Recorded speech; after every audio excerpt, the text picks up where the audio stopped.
You're listening to Aviation Marketing Hangar Flying, the community for the best sales and marketing professionals in the aviation industry.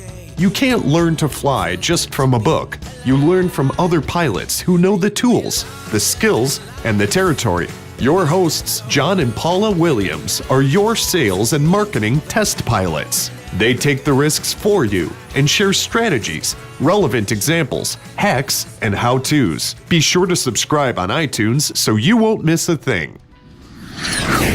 All right. We are so glad that you guys made it this morning for today's book club discussion. Yeah, today we're talking about Dan Kennedy's Marketing to the Affluent, and we have some really fantastic people on the line with us, which is wonderful. And if we could just kind of go around the table and have everybody introduce themselves. I'm Paula Williams, and John Williams, of course, our mission is to help everybody sell more stuff in the aviation world. Absolutely, exactly. And Kathryn, if you could go next. Kathryn Creedy with Communication Strategies. I am an aviation journalist as well as a public relations specialist, and trying to help companies get in the media spotlight. Fantastic. And Lillian's here also.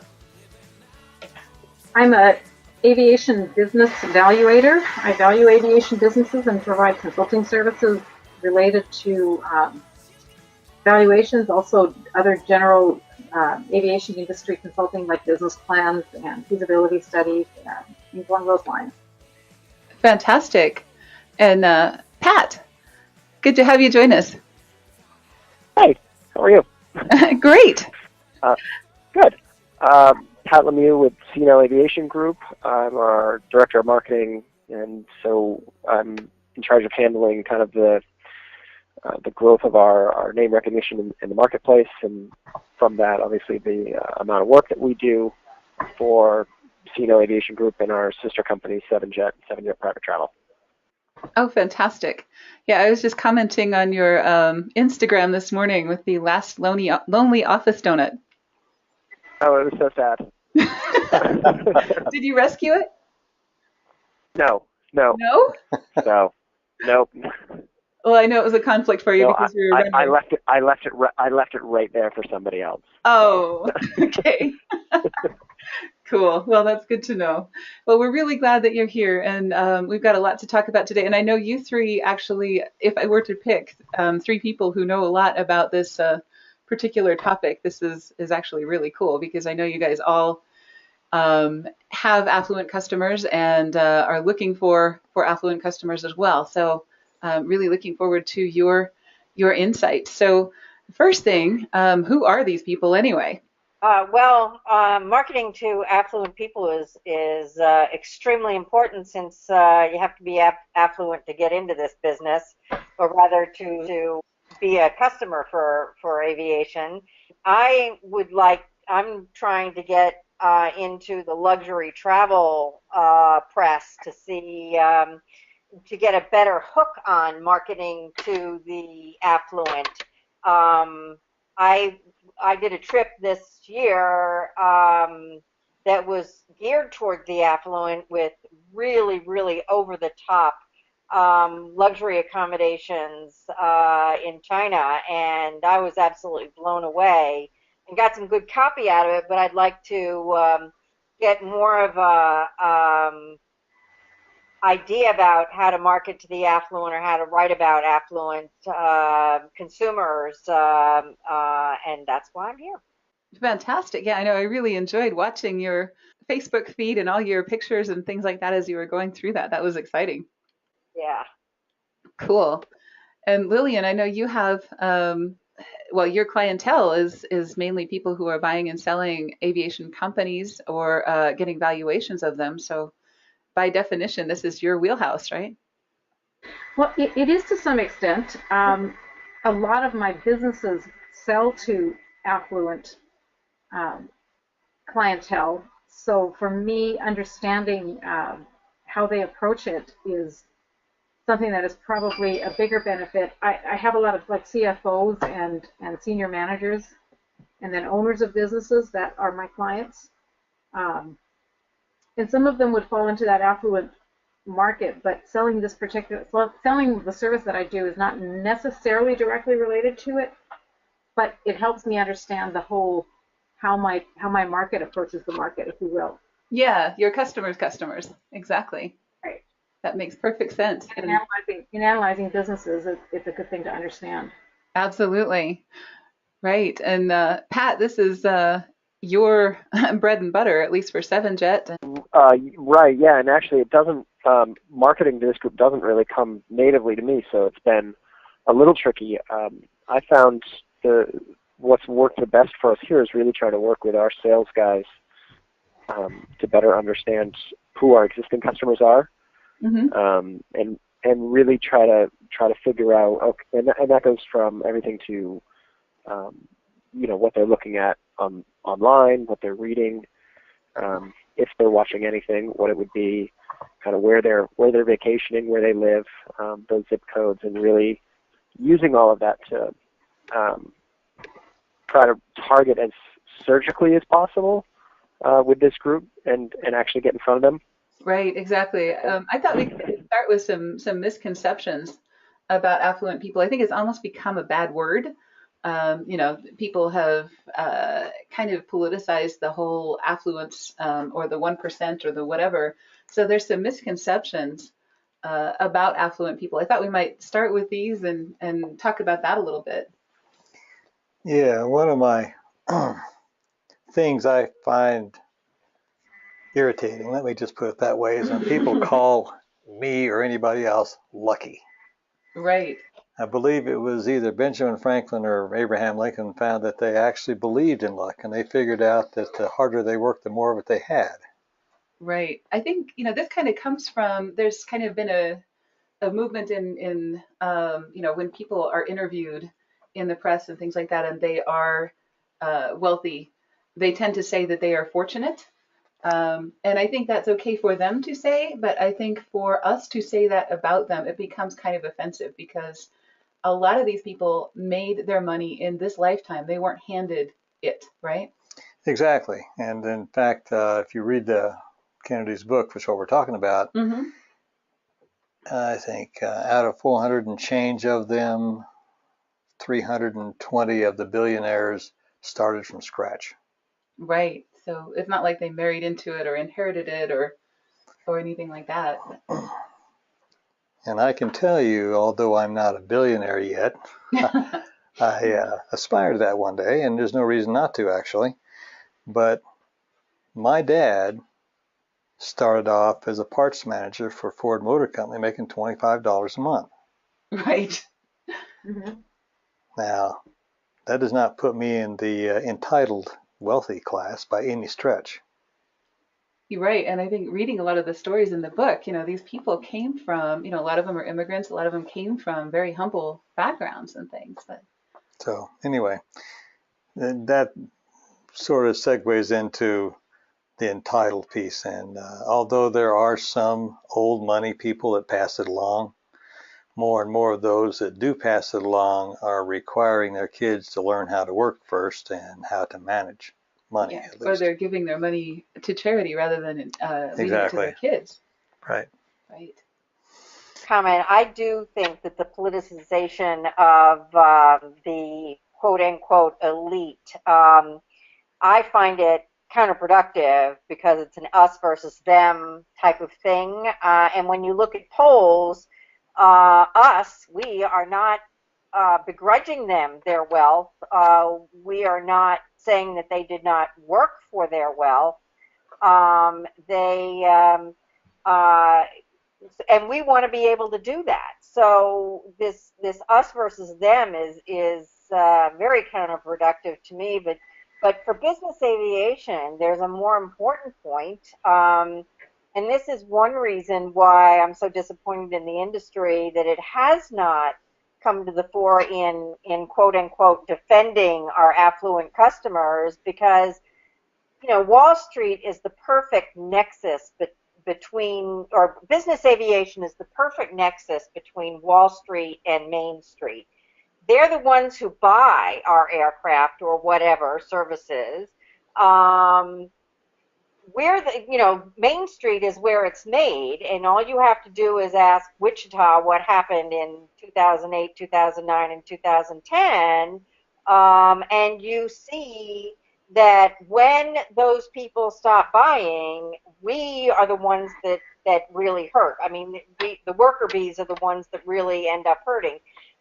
This harkens back to the 1990s when we had a similar situation. It was us versus them, and Congress put together a luxury tax, and only people that really got hurt in that luxury tax was the people who built the yachts.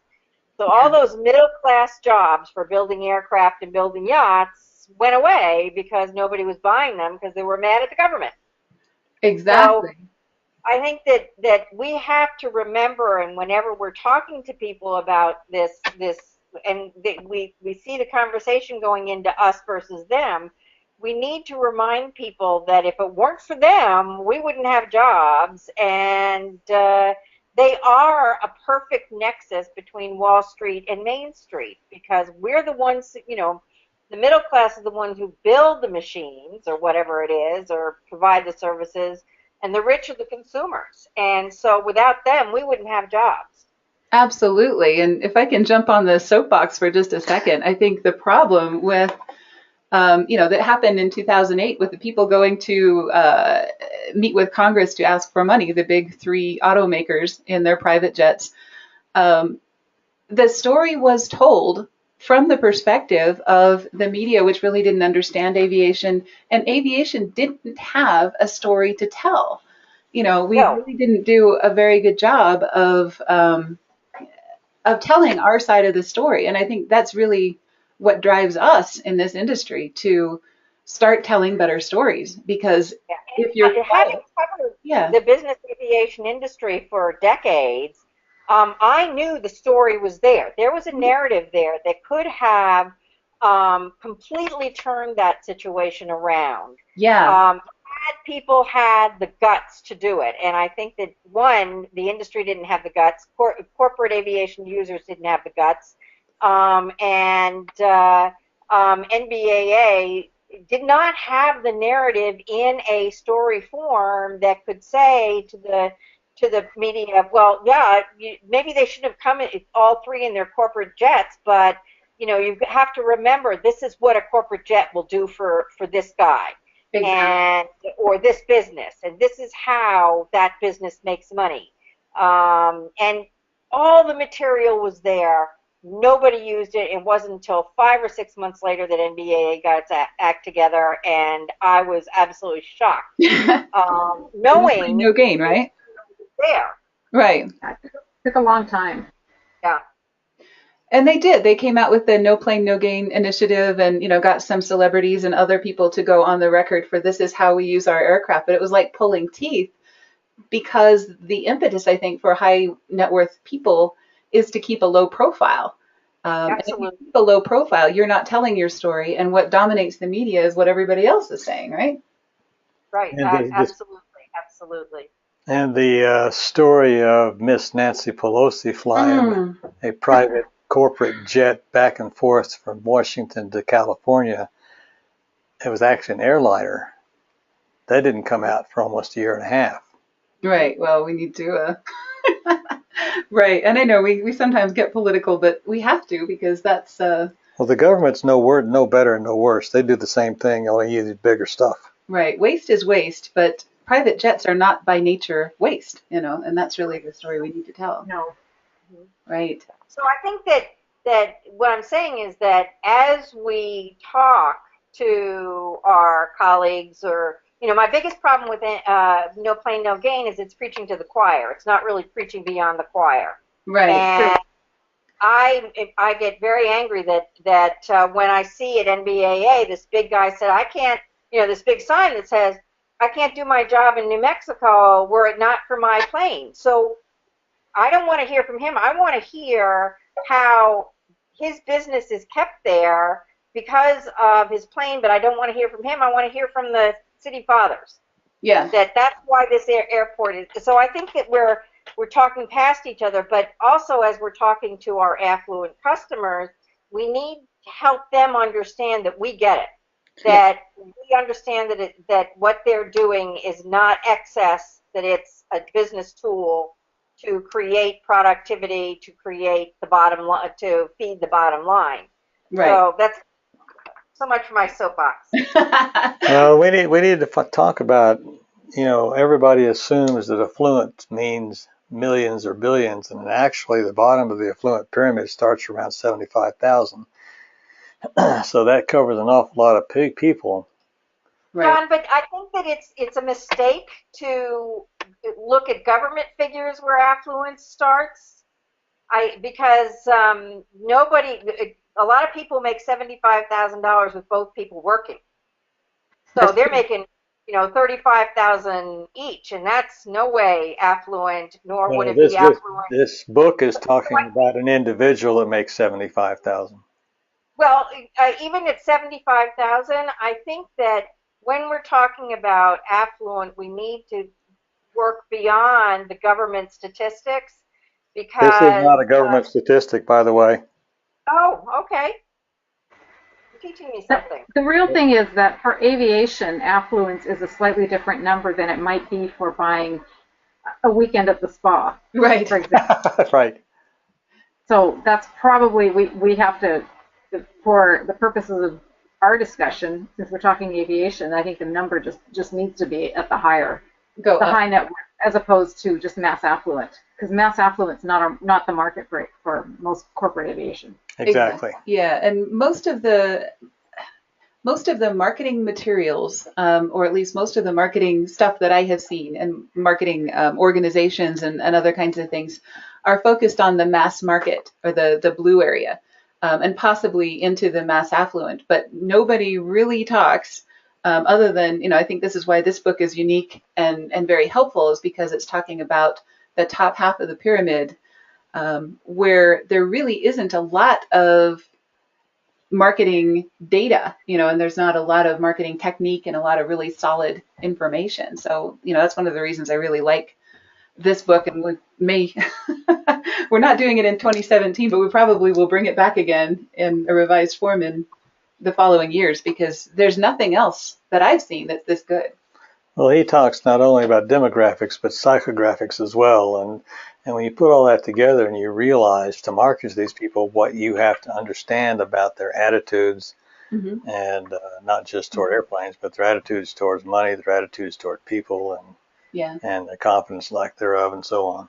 Another misconception while we're, talking about that is that, a lot of people kind of shy away from the high end.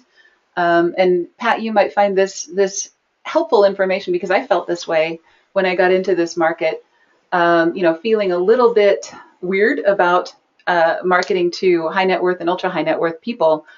But the more we work with them, the more comfortable we get, because there's the misconception that they are super picky and super snooty and super particular and want all of the brown M&Ms picked out of the bowl, just goofy, stupid things. And there are some like that. But for the most part, our clients who are in the top two categories are, if I had to make a generalization, I would say they're actually easier to work with. Oh, yeah. And I think that's because they've been in business for a while. They are willing to tolerate a little more risk. They're a little more creative and, have the resources to do things right. And we don't have to make their first campaign knock it out of the park. They're okay with a little bit of risk. Well, they have their needs met. Yeah. It's all about wants for them. Right. And well, we can get to that later, but you need to get going here. Exactly. True. No, I think we're doing all right. But anybody want to add anything else to this before we move on? I was just going to say that one of the things that I don't know if it comes to mind that often is that, a lot of these people, and you brought up a good point, that they don't necessarily start rich or anything, and you don't get rich or stay rich by making bad choices with your money. Right. So I think this gets often overlooked, that even the super rich are still looking for a good deal, just like somebody who makes 30 grand or 40 grand a year is looking for a good deal on a car. These guys, they're looking for a good deal as well, and I think that gets overlooked a lot. Yeah. And it gets overlooked by trying to focus in on the only the blue M&Ms and the kind of the frills, and sometimes that's just not necessary. I would disagree with that approach, actually. And as an example, let's use his example in the book. Lamborghinis sell from $250,000 to $1.4 million. And guess which ones sell out first, and guess which ones there is a backlog of orders for. It's the $1.4 million Lamborghinis. Oh, They're not out after the cheap Lamborghini. The people want the cheap Lamborghini, but is that more? They can't really afford them. Is that more of a scarcity issue? No. Well, it's a status issue, and I think is it a posh issue? In other words, is it a I want to impress my friends issue? That's right. Yeah, and we actually do have a couple of slides about status, and I think that is an excellent point.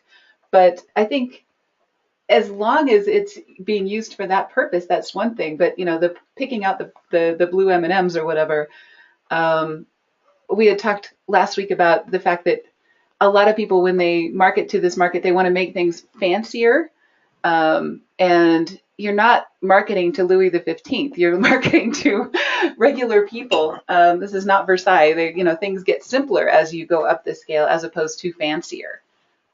I have to agree that the numbers make a difference for some of the ultra wealthy, because I've had, with our company, we've had a couple clients who've acquired aircraft, and they definitely look at the numbers. It's like, okay, my budget is 40 million, but I can buy this used aircraft for X amount, and I can refurb it for X amount, and if it's not going to fit into that box, then I'm not interested. I still have a budget. Yeah. It may be a ridiculous budget as far as the mass market is concerned, or even the mass affluent, or even the high net worth. But when you start getting into the upper echelons, they still care. Oh yeah, absolutely. They do not want to get ripped off. That's not how they got where they are. It's fun to play devil's advocate. That's true. All right, let's. Since we've already kind of broached the topic of status, what does that mean, and why is that important? What do you mean? What does that mean? Well, I think everybody who is it's important because that's what, and I will say it from the male perspective, because that's what guys do. Best. Okay. I'm sure you can do that better than I can. Guys, and the more money you get, the more status that the majority of guys want to. There are those that want to do it Trump style, but mostly they want to do it under the covers and only be status with respect to their peers. I think it's limited. So, everybody has a thing that they want to be the best at or known for. So they're not going to spend a ton of money on everything. No. But they will buy a Lamborghini if their friends are into cars and are going to be impressed by that. Is that their fair? Peers, yes. Yeah, absolutely. So I think this is really what's going on, is nobody ever really grows up, and nobody ever really gets past the whole one-upmanship of things. In fact, people get wealthy because they love the game, I think. So these are more competitive than regular people. Actually, I think, well, according to the book, it's because people lack confidence. Well, and I think they show confidence, but they lack it with respect to their money, so they keep working hard and making more of it because they're afraid it's going to go away. Yeah, I think there's some of that, and I think some of them just love the game. Well, they love being better or one-upping somebody else. That's very true. Just rolling up the score. Exactly. In fact, we've had some clients who, and this can be used for good or evil, just like everything else. We had one client who was absolutely determined that he had to beat this other guy who was a competitor on a particular keyword. And I don't know if they'd bet each other something or, what the situation was, but it was a keyword that had very, very little impact on their marketing, but they absolutely positively had to one-up each other. And it ended up being a negative situation, at least from a marketing perspective, because, it didn't really matter. and we could spend unlimited resources on this one thing, and the other person would do something the next week, and we'd end up in this competitive situation that did more harm than good. But I think you can use it in a good way too. When you're selling, you can say, here's how you can do things better than the next guy. And I think that people respond to that really well. Yeah, well, I remember that situation. That was nuts. That was nuts, but it did happen, right? Yes, of course it did. With otherwise incredibly intelligent and otherwise rational human beings. Yeah, right. All right, so what do they want? What will they buy? And the easy answer from the book is, besides status, of course, which we already talked about, they want things made easy for them. They want time saved. They want not to be ripped off. And I think this is a bigger deal with affluent people than it is with other folks. I mean, they're a little more sensitive about this because I think they're big targets for a lot of shady marketing. Well, that's interesting. I don't know if they are or not. Any more than the rest of us. I don't know that. Well, that may not be true. Especially the, what they call it, the drive-by viruses out there now where you just go visit a website and they encrypt your database, your hard drive, and they make you buy it out. It's kind of like kidnapping, kidnapping your data. That's exactly what it's doing. So I think, there is a certain amount of skepticism on, and a certain amount of, most of them have gatekeepers of some kind and have ways of protecting themselves that the rest of us don't. They live in gated communities, literally and figuratively, if we want to call it that. I think they spend more money on security. They spend more money on basically checking things out before they get involved. Well, they have a lot more discretionary income or revenues, that's for sure. Yeah. So this lengthens the sales cycle. This is why it takes us, and actually our sales cycle's been getting a little bit shorter. A year ago, it was 8.5 months. I think now it's closer to 6 months. Really? We've had a few people, again, our statistical pool is not huge because we aren't mass market, but people do check us out for a really long time before they spend a lot of money with us, which is good. Sure. Yeah. I would. Right. Cool. So what does this mean from a marketing perspective? You need to know your demographics and psychographics of your individuals. Yeah. And another thing that we found is that we used to have a lot of do-it-yourself kind of packages, where we would give people a lot of information and send them home with homework and meet with them the next week and give them another set of homework and those kinds of things, thinking that we could save people a lot of money. As it turns out, this market really doesn't care about that. That's right. They don't want to, in fact, it's really hard even, doing a book club. I really, really respect you guys for being willing to spend time and energy on this, because you are the few that recognize that, getting better at sales and marketing is probably the most important skill you can develop. But, for a lot of marketing tasks, they would just as soon throw it over the wall and have us do it. And, that's why a lot of our clients you would never see in a book club discussion. Yep, pretty much. But most of them are in sales and marketing. So some of them you would. All of them are in sales. Yeah, that's true. That is absolutely true. Okay, so I thought this ad from Schubach Aviation, is pretty much the epitome of what we just talked about. Oh, that's nice. Yeah. Simple. Yep. Simple, lots of white space, one idea, and, it's obviously the one thing that they all want, right? Which is why you make more money, so you can have more of that. Mm-hmm. Priceless. 1 hour with your kids or your grandkids or, your family, whatever. Totally resonating. I mean, it resonates with everybody, no matter who they are.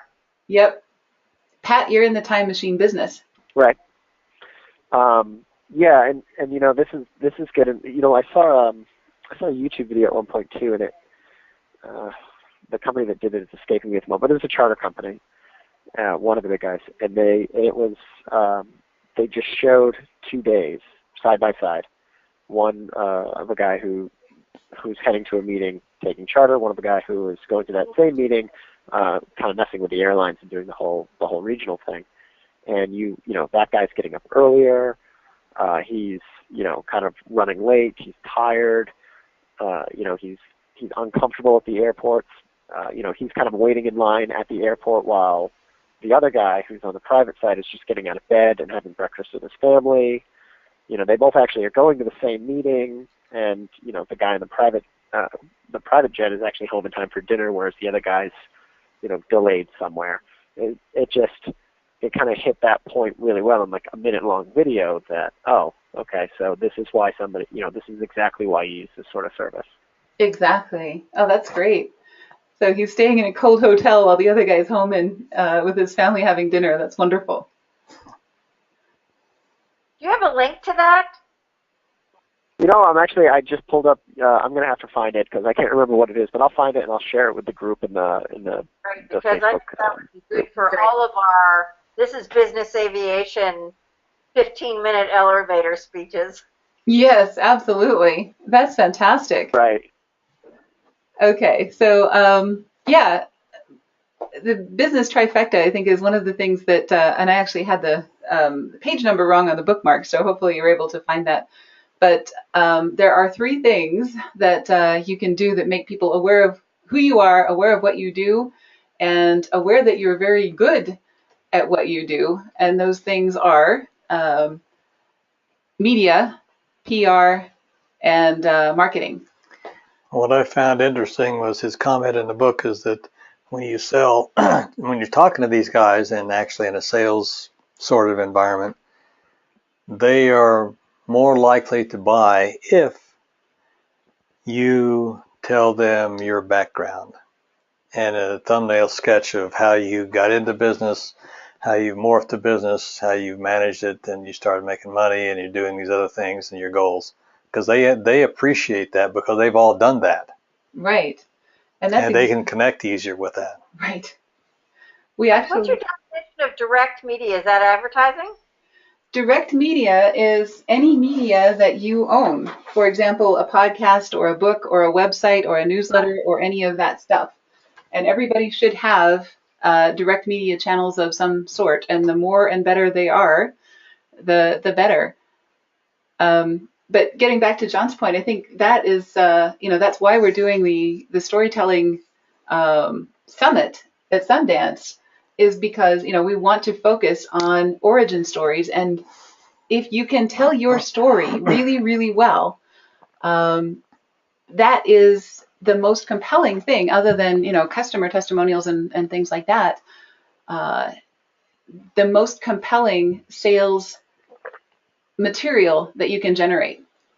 So, if you can tell your story in a minute or less, or 2 minutes or less on video, that really resonates with this audience. Would you agree? Absolutely. Right. So that would be an example of a media. It would be, like a YouTube channel or a website with a video on it, or even just a video that you send in the mail as a CD. All of that is direct media. And we figured that out by accident, and to hear it confirmed in this guy's book that makes millions of dollars was kind of nice. Yeah. But that's true. I mean, you think about the really great companies, Elon Musk, and the SpaceX and the Tesla car, and, they all have a great origin story. And Steve Jobs building a computer in his garage, his parents' basement, with a couple of buddies. And, those origin stories are really what suck us in to a lot of these products. Yes. Because typically those products that come like that are usually top of the line quality wise. Right. And then the PR, of course, is other people's media. You've heard of other people's money, OPM. Other people's media would be things like, Kathryn, when you write a great press release and it gets picked up by one of the major magazines and things, and that gives you that additional credibility. So then you can put the Forbes logo on your website. That really is something that you can't buy, literally. And then, marketing activities are how you use both of those things, the direct media and the PR, making sure you get them in front of the right person at the right time in the right format and so on. Well, I wanted to take a moment to say that there's no better thing than you can do for your company than develop your narrative. And this goes right back to what you were saying. I did it for Embraer, and it brought them from a small manufacturer in Brazil, mainly targeting the regional airline industry, to a world-class aviation aircraft manufacturer, and rivaling Boeing and Airbus, much more so than Bombardier. So, yeah, right now I'm just cruising into the end of the year because I'm about to go out again. So I'm not focusing on anything really, because this is my downtime where I focus on, gee, what am I going to do in the new year? So I'm developing all of that. Well, good for you. That's very cool. And Lillian stepped out for just a second, so let's go with Pat. Sure, I'm kind of in the same boat. I'm trying to get a few things accomplished here in the next couple of weeks, and then it's really looking forward to everything that we've got planned for next year, and kind of starting to put those marketing plans together and what those campaigns are going to look like, and kind of working with all of our sales guys to figure out what their goals are and how I can help them achieve them. Next month, we will be talking about Rework, which is a book that was written by the two people that invented, speaking of origin stories, that invented Basecamp. And it's kind of a series of essays. And, so it's a little bit different kind of a book. It's a lot easier. I think you could open this book to anywhere in it and get something really cool out of it. So good stuff. We're looking forward to that. And I hope I started reading it last night. Oh, you did? So you already got yours. Yeah, it's good. Excellent. Yeah, I got mine yesterday. I started reading it. It was actually on my short list anyway that I wanted to read that one, and so it worked out that it showed up on my door. Yeah, I think you suggested this one. Is that right? No, I don't think so. No? Okay, that must have been somebody else. Maybe I did. Well, you probably voted for it even if you didn't suggest it, which is great. I think it's actually kind of neat to have different kinds of books and things that we haven't focused on before. And it's amazing how a lot of success in marketing is just getting stuff done, right? Yep, absolutely. Yeah, that's true. Follow through. Yeah. All right, so go sell more stuff. America needs the business. Yep, Mr. Ziegler. Thank you for joining us. And we really look forward to seeing you next time. And have a great month and have a great holiday if we don't see you before then. You too. Enjoy. Great, thank you. Thanks. Bye-bye. Thanks for joining us for Aviation Marketing Hangar Flying, the best place to learn what really works in sales and marketing in the aviation industry. Remember to subscribe on iTunes and leave a rating.